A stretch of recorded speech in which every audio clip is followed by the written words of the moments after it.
dari pemuda bangsa. Memang ya, masa ini sangat berbeda dengan masa dahulu, karena salah satu penyebabnya adalah era globalisasi saat ini. Karena itu, kami membuat video ini untuk mengajak kamu, kalian, kita semua untuk berpartisipasi dalam melestarikan budaya kita. Yuk, lestarikan budaya kita untuk penerus selanjutnya. Halo, perkenalkan aku Sedavi Angelika dari kelas 8C absen 27. Aku bersekolah di SMP Regina Pacis Surakarta dan aku masuk pada anggota grup 3. Salam kenal teman-teman. Halo, perkenalkan nama saya Vito Kani Basundara dari kelas 8C 29. Saya bersekolah di SMP Regina Pacis Surakarta. Di sini saya ada di kelompok 3. Halo, nama saya Kesha Valianti Utapea dari kelas 8C nomor absen 17. Saya bersekolah di SMP Regina Pacis Surakarta. Saya ada di kelompok 3. Perkenalkan, nama saya Bren Nicholas Antoni dari kelas 8C absen 7. Saya masuk di kelompok 3. Globalisasi adalah fenomena saling terhubungnya negara di dunia, salah satunya karena perkembangan teknologi sangat cepat. Hal ini telah terjadi selama beberapa tahun kebelakang, sehingga ada dampak positif dan negatif globalisasi. Menurut ahli sosiologi, Selo Sumarjan, globalisasi adalah terbentuknya sistem organisasi dan komunikasi antar masyarakat di seluruh dunia untuk mengikuti sistem dan kaidah yang sama. Pada hakikatnya, globalisasi adalah proses yang ditimbulkan oleh suatu kegiatan yang dampaknya berkelanjutan melampaui batas-batas kebangsaan dan kenegaraan. Berikut dampak positif dan negatif globalisasi bagi pembangunan di Indonesia. 1. Dampak positif globalisasi. Pendidikan di Indonesia. Dahulu, kesadaran seseorang untuk melanjutkan sekolah ke jenjang yang lebih tinggi sangat rendah. Sekarang, dengan kemajuan teknologi pendidikan, minat masyarakat menuntut ilmu sangat tinggi. Kesehatan masyarakat. Dahulu, keinginan masyarakat berobat ke dokter sangat rendah dan memilih untuk pengobatan alternatif.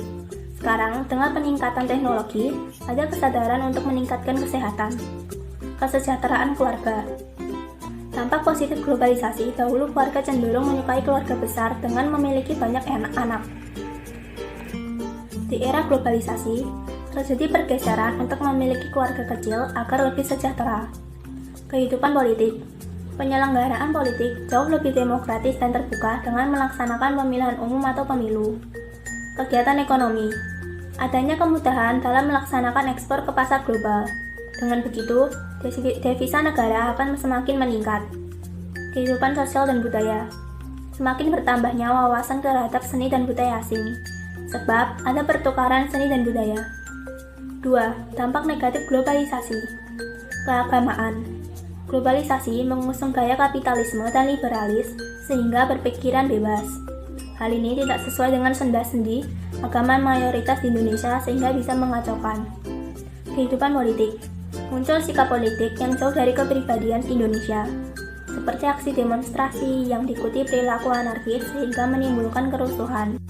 Kegiatan ekonomi. Dampak negatif globalisasi di bidang ekonomi dapat menimbulkan sistem kapitalisme. Hal ini menyebabkan pemilik modal yang berasal dari luar negeri bisa menguasai pasar dalam negeri dan mematikan para pemilik modal dalam negeri yang kecil. Gadget. Semua orang butuh gadget. Di masa ini, gadget digunakan untuk bekerja, belajar, atau digunakan untuk hal yang lainnya. Pada masa ini, gadget sangat membantu dalam segala hal.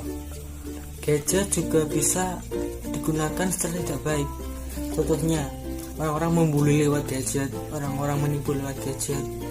Tapi, gadget juga bisa menjadi hal positif, yaitu kita bisa menolong sesama lewat gadget. Jadi, gunakanlah gadgetmu sebaik mungkin, oke? Permainan tradisional. Contoh permainan tradisional adalah yang pertama adalah buta ombak. Cara bermain buta ombak adalah satu orang berjaga dan yang lainnya itu bersembunyi. Yang kedua ada bola bekel.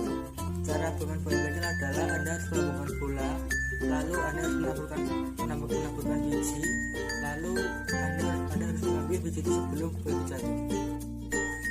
Terima kasih. Berbicara tentang globalisasi, memang globalisasi ada nilai plus dan nilai minusnya ya teman-teman. Jadi kita harus pintar-pintar menilai mana yang plus dan mana yang minus, karena itu tergantung dari diri kita. Nah, untuk salah satu nilai minusnya, yaitu berpengaruh pada budaya kita. Hal ini disebabkan karena banyak masyarakat Indonesia yang sudah mulai mengikuti budaya kebarat-baratan atau budaya dari luar sana. Nah, selanjutnya apa aja ya kira-kira budaya yang tergantikan? Betul banget, salah satunya ialah makanan tradisional. Lalu, kalian tahu nggak sih kenapa makanan tradisional jarang digemari oleh masyarakat Indonesia? Salah satu penyebabnya karena cara pembuatannya ribet dan sulit serta memakan waktu yang sangat panjang. Padahal ada beberapa makanan tradisional yang berbahan dasar bahan setengah jadi. Jadi, cara pembuatannya pun juga lebih mudah dan juga memakan waktu yang tidak terlalu banyak. Kalau untuk makanannya ada banyak banget macamnya. Beberapa di antaranya adalah kue putu ayu, kue ijo, rengginang, klepon, dan masih banyak lagi. Dan tentunya aku sangat suka semua makanan itu. Karena apa? Karena sehat, enak, dan bergizi.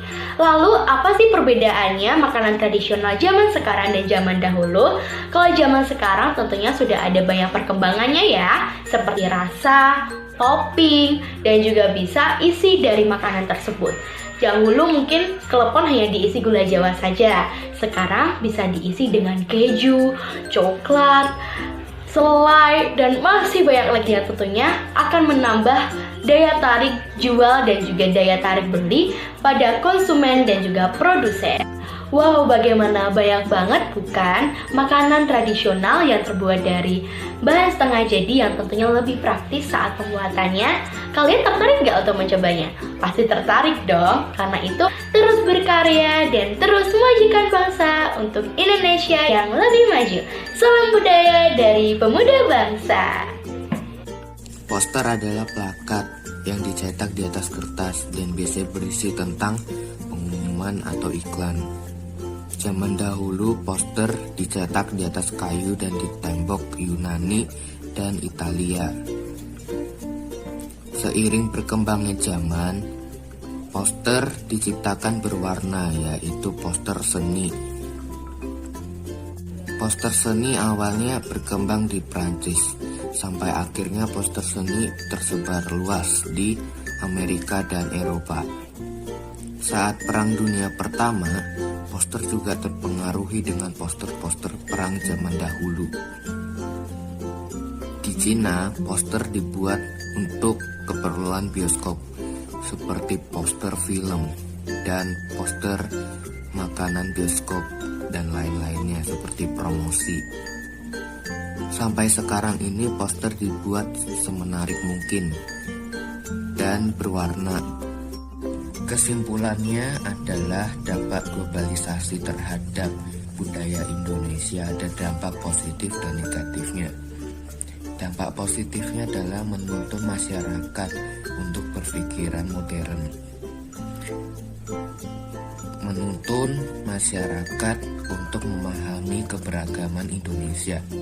Menumbuhkan rasa toleransi antar ketergantungan pekerjaan maupun pendidikan. Dampak negatifnya adalah masyarakat sulit memahami modernitas. Contohnya adalah kenakalan remaja pada tayangan televisi dan media massa lainnya. Melupakan budaya lokal karena budaya barat. Budaya lokal dianggap tradisional dan harus ditinggalkan. Ayo teman-teman, kita lestarikan budaya kita dengan cara kita harus mengikuti budaya kita masing-masing. Kita mengejek budaya orang lain dan kita harus memberitahukan budaya Indonesia ini kepada orang lain.